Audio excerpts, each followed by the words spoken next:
నమస్తే welcome to టీ18 news మన channel మరణిస్తాం ప్రధాన దినపత్రికలో అయిన ఈనాడు దినపత్రికలో మనం పెద్దపల్లి జిల్లా వార్తలు ఒకసారి చూద్దాం. అంటే ఈ రోజు నవంబర్ 23 తారీఖున పెద్దపల్లి జిల్లా వార్తలు ఏమేమి ఉన్నాయో ఒక్కసారి మనం పరిశీలిద్దాం.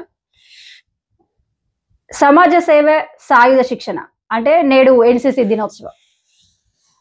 ఇసుకాసురుల ఆగడాలు, చెక్ డ్యాం ధ్వంసం చేసినట్లు అనుమానాలు. ఇంకా చూసుకున్నట్లయితే మళ్ళీ మక్కన్ సింగ్ ఠాకూర్ అంటే రెండోసారి డిసిసి అధ్యక్షుడిగా నియామకం. ప్రాణవాయువు అందేదెట్లా, నిర్వహణ లేక నిరుపయోగంగా ఆక్సిజన్ ప్లాంట్లు.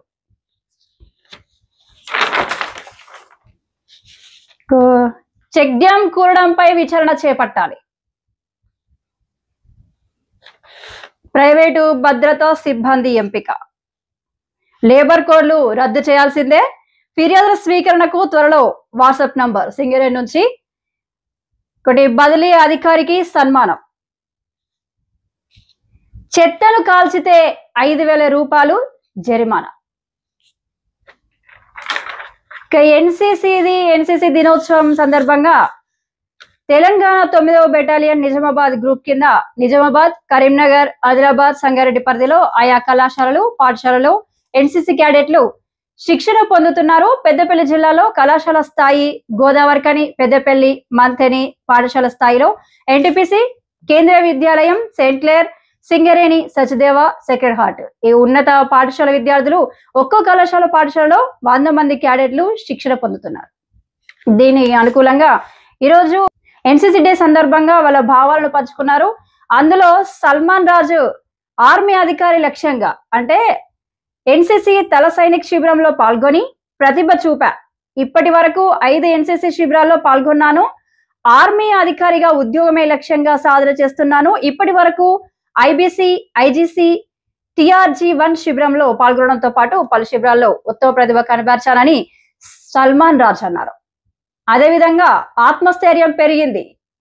ఎన్సీసీతో ఆత్మస్థైర్యం పెరుగుతుంది. మిలిటరీ, పోలీస్ శాఖలో సులువుగా ఉద్యోగ అవకాశాలు లభిస్తాయి. ప్రతి ఒక్కరూ ఎన్సీసీలో చేరి సమాజ సేవ చేయాలి. ఎన్సీసీ శిక్షణ పొందుతూ ఇటీవల ఆల్ ఇండియా పర్వతారోహణ శిక్షణ పూర్తి చేసుకున్నానని తెలంగాణ పండుగ విశిష్టతకు సంబంధించిన నృత్య రూపకంలో ప్రదర్శన ఇచ్చి ప్రథమ స్థానం నిలిచారు సూర్యకిరణ్. ఈ విధంగా వాళ్ళు చెప్పడం జరిగింది. ఇంకోరు ఆర్యవర్ధన్ కూడా సైన్స్ మ్యూజియం అబ్బురపరిచిందని తిరుపతిలో నిర్వహించిన కంబైన్డ్ యాన్యువల్ ట్రైనింగ్ శిక్షణలో పాల్గొని సత్తా చాటారని ఆర్యవర్ధన్ చెప్పడం జరిగింది. ఈ విధంగా ఎన్సీసీ దినోత్సవం సందర్భంగా వాళ్ళ భావాలను వ్యక్తపరచడం జరిగింది. ఇక ఇంకోటి చూసుకున్నట్టయితే ఇసుకాసురుల ఆగడాలు, చెక్ డ్యాం ధ్వంసం చేసినట్లు అనుమానాలు.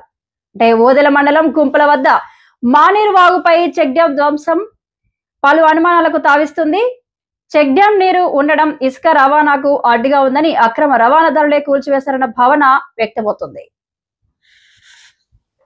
ఇష్టరాజ్యం అంటే ఇసుక ట్రాక్టర్ల అతివేగం పల్లెవాసులను భయపెట్టిస్తుంది. మైనర్లు ట్రాక్టర్లు నడిపిస్తూ ప్రమాదాలకు కారణమవుతున్నారు. 287 కోట్ల వ్యయంతో ఉమ్మడి జిల్లా వ్యాప్తంగా 114 చెక్ డ్యాంల నిర్మాణానికి ప్రతిపాదనలు సిద్ధం చేశారు. 2020లో 2 విడతలుగా 72 మంజూరయ్యాయి. మళ్ళీ మక్కన్ సింగ్ రాజ్ ఠాకూర్ రెండోసారి డిసిసి అధ్యక్షుడిగా నియామకం. జిల్లా కాంగ్రెస్ కమిటీ అధ్యక్షుడిగా ఎమ్మెల్యే మక్కన్ సింగ్ రాజ్ ఠాకూర్ మళ్లీ పార్టీ అవకాశాన్ని కల్పించింది. ఈ పదవి కోసం పలువురు దరఖాస్తు చేసుకున్నప్పటికీ అధిష్టానం మాత్రం అనుభవానికి ప్రాధాన్యం ఇచ్చింది. రామగుండం ఎమ్మెల్యేగా గెలవక ముందు నుంచి పార్టీ పటిష్టత కోసం తనదైన మార్కును మక్కన్ సింగ్ కొన్నేళ్లుగా చూపిస్తూ వస్తున్నారు. 2023లో జరిగిన ఎన్నికల ముందు జిల్లాలో పార్టీ అభ్యున్నతి కోసం విస్తృతంగా కార్యక్రమాలు కొనసాగించారు. ప్రజల తరపున పలు ఆందోళనలు చేపట్టారు. ఈ విధంగా ఆయన ఉమ్మడి జిల్లాలో చేపట్టిన పాదయాత్రలో చురుగ్గా పాల్గొన్నారు. ఈ పదవికి పలువురు దరఖాస్తు చేసుకున్నా కూడా పార్టీ పెద్దలు మక్కన్ సింగ్ ఠాకూర్ వైపే మొగ్గు చూపారు. ప్రాణవాయువు అందేదెట్లా, నిర్వహణ లేక నిరుపయోగంగా ఆక్సిజన్ ప్లాంట్లు.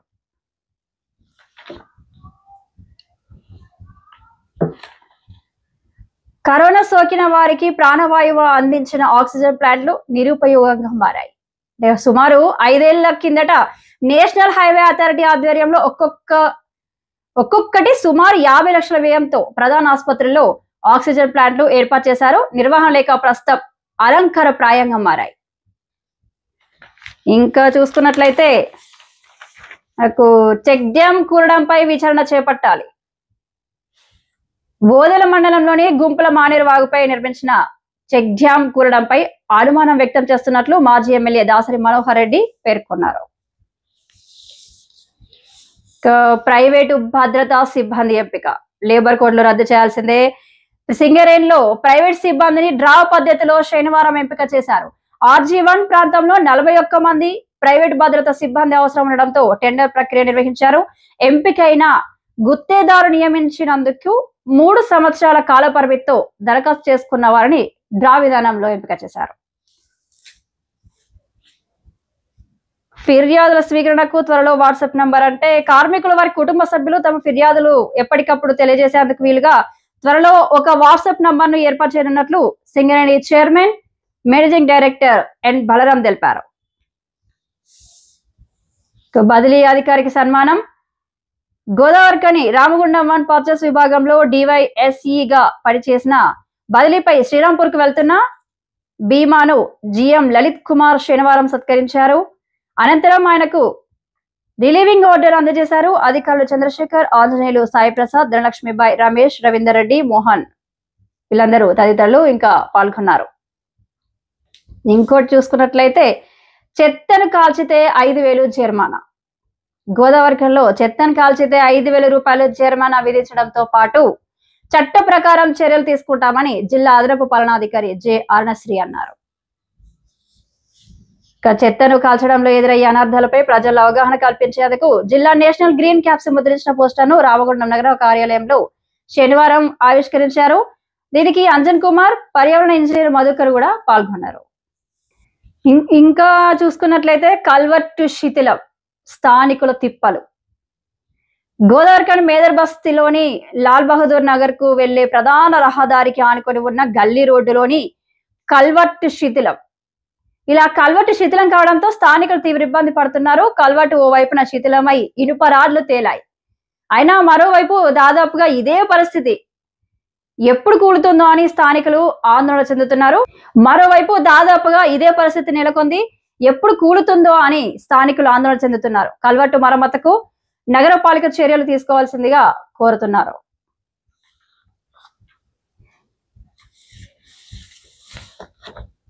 స్థల కొరత, రహదారిపై వేత.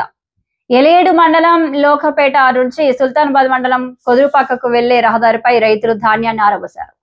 రహదారికి ఒకవైపు పూర్తిగా ధాన్యం కుప్పలుగా పోసి బండరాలు పెట్టారు. లోకపేట, వాగొడ్డు పల్లిలో ధాన్యం కొనుగోలు కేంద్రాలను ఏర్పాటు చేయకపోవడంతో ఏటా ఇలా రహదారిపై ధాన్యాన్ని పోస్తున్నట్లు రైతులు తెలిపారు. స్థలాన్ని కేటాయిస్తే రహదారిపై పోసే ఈ అవసరం ఉండదని రైతులు కూడా పేర్కొంటున్నారు. కాల్వశ్రాంపూర్ మండలం తహసీల్దార్ కార్యాలయ ఆవరణలో నిర్లక్ష్యపు తుప్పు వదిలించారు. జనరేటర్ నిరుపయోగంగా ఉంది. 6 ఏళ్ల కిందట మండల పరిషత్ కార్యాలయంలో ఇంటర్నేషనల్ సౌకర్యం కోసం దీన్ని ఏర్పాటు చేశారు. రెవెన్యూ కార్యాలయంలో రిజిస్ట్రేషన్ సమయంలో అంతరాయాలు లేకుండా ఉండేందుకు అధికారులు తహసీల్దార్ కార్యాలయానికి మార్చారు. ఇది 3 లక్షలు వెచ్చించి కొనుగోలు చేసిన ఈ జనరేటర్ ను ఉపయోగించకుండా వదిలేయడంతో తుప్పు పడిపోతుంది.